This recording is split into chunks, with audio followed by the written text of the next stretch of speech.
Hi, everyone. So thanks very much for having me to give this talk. So I'm going to be presenting a recorded talk in case we have connectivity issues, and I wish I could be with you all in Dublin. I can't, so I'll be doing this digitally. So the question of who are the Tibetans and the origins of Tibetans and Tibetan language families has been a topic that's been featured very prominently in the press. But in archaeological paradigms for the spread of agriculture to the Tibetan plateau,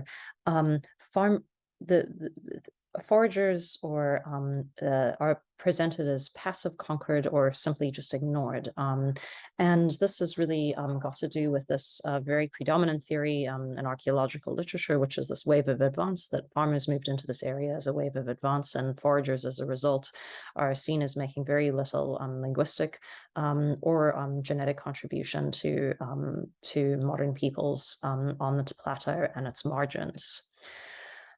So these colonizing farmers have really dominated the genetic, archaeological, and as a result, linguistic literature about the plateau. So for instance, Chiadal, that you see this article here, they make the explicit statement that the source population for this movement is composed of Han Chinese peoples, one that obviously has political implications.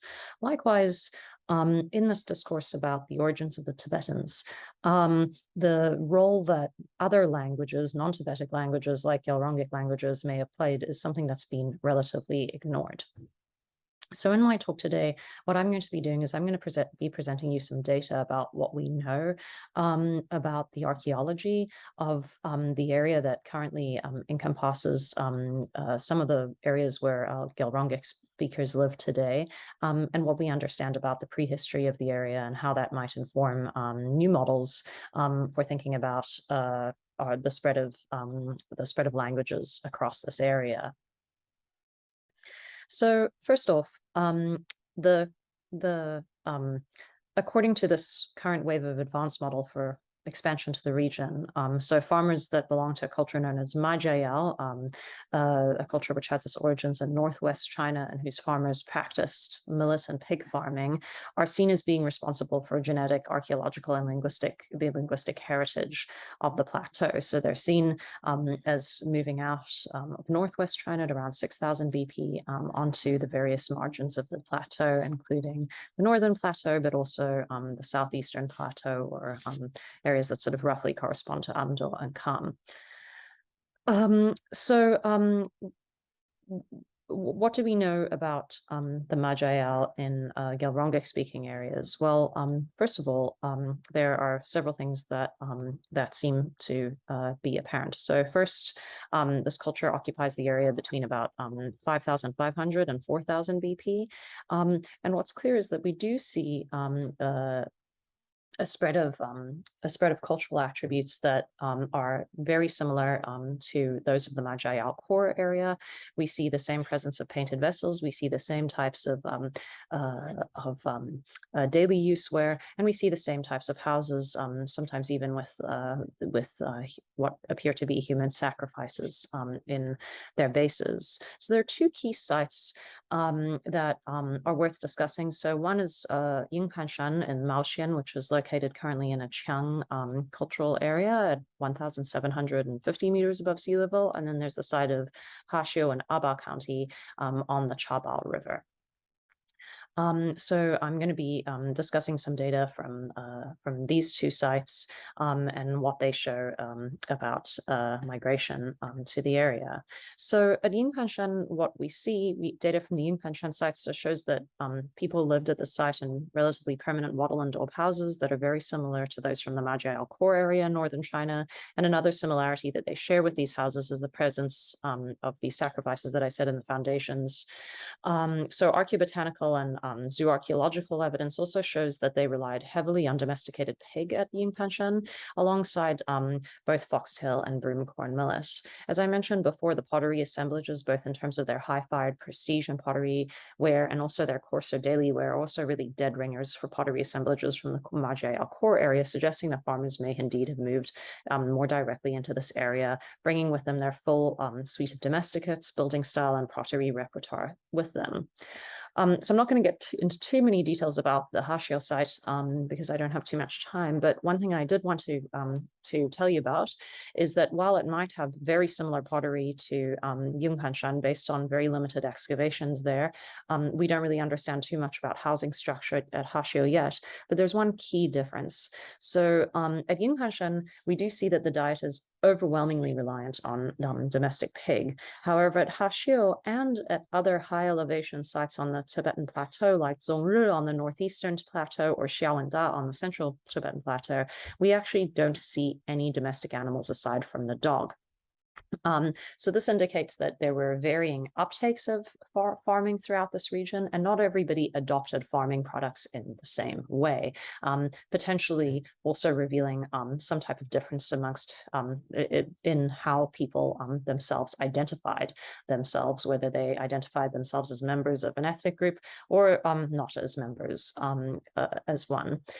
So in terms of the cultural historical sequence, we see a real shift in the Bronze Age in this area with the arrival of the Shiguanzang culture at around 3,500 BP. So during this period of time, we no longer see people living in permanent settlements, or at least we have found very, very few of them. Almost none of them have been found in the region. We see the appearance of these characteristic stone cist burials. They're often primary inhumations in these, but there are also secondary burials which are found, which indicate that people died in a location potentially far away, and then were reburied, or their bones were replaced in this type of burial. In terms of material culture, what I haven't pictured here is there's a lot of pottery that is placed in these burials, but there's also a wide range of different bronze and other items that show clear connections, both with the low-lying areas in China, and so you find these, Bashu-style daggers, but also with other areas of the steppe, as far away as the Ordos and Inner Mongolia in terms of decoration. So we carried out a survey so what I'm going to be mostly presenting here today is a survey that we carried out of the Jiaomuzu and the Chaobao river valleys in Marakang. This is the map of the area we surveyed. You can read this publication in the Journal of Field Archaeology that Anke Hein and I published together. The areas in red represent our survey area. You can tell we did not do a systematic survey of the whole area. This is because we were extremely limited in terms of time, but also we were limited by a couple of other factors, namely one of slope. So for those of you who know this area well, you know that there are a couple of areas of wide river valleys, and then you have extremely steep hills. So the areas with a slope of over 27 degrees were areas that are frankly unsurveyable. Even if there were some archaeological remains on these, they would be pottery and other stuff would through erosion fall down to the valley bottoms. So we were really interested in trying to survey the areas on green. However, our colleagues from the Sichuan Provincial Institute of Archaeology were not willing to do a thorough survey of the higher altitude areas for political reasons. So we really focused on these lower lying river valleys, with one exception of an extension up here. So what did we find? Well, so first of all, we found a lot of sites from what we call phase one, which are the Neolithic Majiayao type of ceramics. And then we found a very small number of phase two or Bronze Age ceramics, and we found these exclusively any engraves. And then we found, again, a very large amount of phase three ceramics that I'll talk about the dating of, but that date to the historic period. So group one ceramics, this is the distribution of them across our different site areas. We didn't find any in the last survey area, but we found quite a few centered around the lower altitude valley bottoms. And most of these, associated with most of these surface ceramics scatter, we could see that these were present in deeply stratified sites where you can see clear strata. So here, what we see is the floor of a burnt earth house. These were predominantly basically distributed on the lower altitude terraces, abuttrising the Chaobao and Jiaomuzu rivers. As an example of something else we found, a number of these sites are actually, we kind of had to hold our breath when we discovered that a number of these sites were really at huge risk for discussion. So this is the Baisha Monastery in the area, and they were building this tower, as well as had just built this new Buddha at the time that we surveyed. And unfortunately, in the process of doing so, they actually dug through what is potentially one of the most important Majiayao archaeological sites in the region. And this heap of debris that they pulled out to build this building was really, chock-a-block full with material culture from here. So this is a site that was heavily destroyed during this construction. The second part of the Bronze Age component, or our Group 2 ceramics, were only distributed. In fact, we only found them in one or two locations, and we only found them exclusively within these Shiguanzang, or within these stone cist tombs. And these were really based on what are pretty opportunistic finds. So in this case, we were at Parabatsun, and a road was being constructed in an area of higher altitude. This revealed the presence of these stone cist graves that were deeply cut into the loess with the typical ceramics and other material culture. But we did not find any of these ceramics in the river valley bottoms or in the rest of our survey area, only in graves. So again, for phase 3 ceramics, we now, moving to this phase, and I'll get into the dating of this in a little bit, we see a similar distribution to what we saw in the Majiayao period again. And here we basically see these phase 3 ceramics are distributed throughout the valley bottoms, but also in some areas of higher altitude, like this little extension that we did here. And when we weren't carrying out excavations on the survey, this was just a pedestrian survey, we opportunistically saw a couple of terrace cuts that actually had this period remain, and we didn't see any in the very lower altitude river valleys where the Majiayao sites are. But at this one village, what we did see was people had dug a trash pit, and we saw some cultural layers there, and we radiocarbon dated them. And this is basically what it showed. So what I'm showing here is this is the different dates that we carried out on material from the region. These gray ones are radiocarbon dates, and you can see that the Neolithic here sort of starts around 3,500 to about 2,500-ish BC. And then we have a couple of dates on one radiocarbon date on the stone cist tombs that places it at about 1000 BC, and then some thermoluminescent dates here too. So the red is thermoluminescent dates. So what's really interesting is that this whole scatter that we have of both thermoluminescent dates on these later ceramics, but also radiocarbon dates, they really sort of date between 1000 AD and present, which is really interesting for the history of the region. The location of where we got these dates from and where the ceramics are distributed suggests that people occupied these valleys quite intensively, but it also suggests potentially that their sites, like this one that was opportunistically found in a trash pit near the village, may actually be located underneath contemporary settlements, which is why we don't see them. There are, as you probably all well know, some other interesting historic period features on the landscape, which are these towers, and radiocarbon dates by Dahagong that were carried out in various regions suggest that the ones in this area date to about the 10th century AD, but some of the earliest ones in central Tibet date to about 250 AD.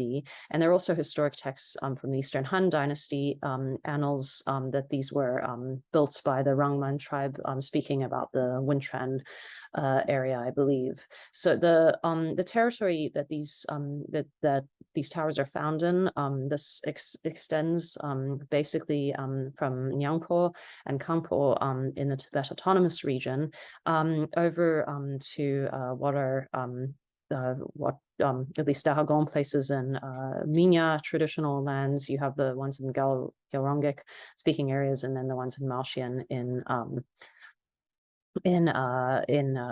Malxian. So what do some of the dates on these towers show? Rgyalrong still has not made the dates for the Sichuan towers available. However, she has made the dates from Nyangpo and Gongbu Jiangda County in the Tibet Autonomous Region available. And what this appears to show is that these dates are somewhere between, about 250 AD, and then their life ends, or their usage seems to end around the 15th century AD, or at least construction halts around that time. These dates, however, have to really be taken with a bit of a pinch of salt because of the old wood problem. So trees grow every year a tree grows, puts down a ring, and trees can grow over a very long period of time, particularly those in high altitude and high latitude locations like the Tibetan Plateau. Showing here, this is about a sequence of about 100 years difference between the core of this tree and between the middle of this tree that I'm showing here. So if you got a sample from the middle versus from the edge or from right underneath the bark, you could have sometimes up to 1,000 years of error within this. So it's possible that some of these were impacted, that some of these dates are impacted by this old wood problem. In fact, it's highly likely. However, what is clear from the series of dates that I'm showing here is that at least construction of these appears to have sort of halted around the 15th century AD, and probably likely extends to at least 500 or 1000 AD in this area. So my talk has sort of left us with a lot more questions than real answers at this point, but I hope that this identifies some avenues for future research that both linguists and historians and archaeologists can collaborate on in this area. So one key question for us as archaeologists is, why is there a lack of stratified sites in the Bronze Age? Is there a more about pastoralist occupation during the Bronze Age, or are sites, maybe like the historic sites, potentially buried too deeply under contemporary occupations? When do these towers really date to? And then finally, again, where are the historic period sites located? So we found ceramics scatter across large areas from these phase 3 ceramics, but only in one instance did we actually, in that opportunistic trash pit that people had made, did we actually find evidence of a buried archaeological site or strata.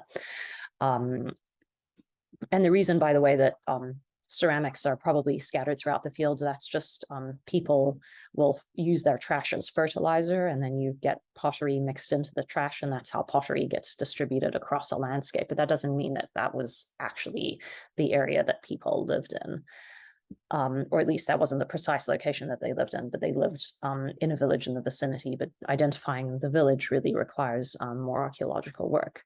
The issue of these towers, but also, thinking back to the earlier prehistory, the Bronze Age and potentially earlier, this raises questions about what was the original territory that Rgyalrong speakers occupy, and further, what types of material cultural traits are unique to them and what are shared, basically,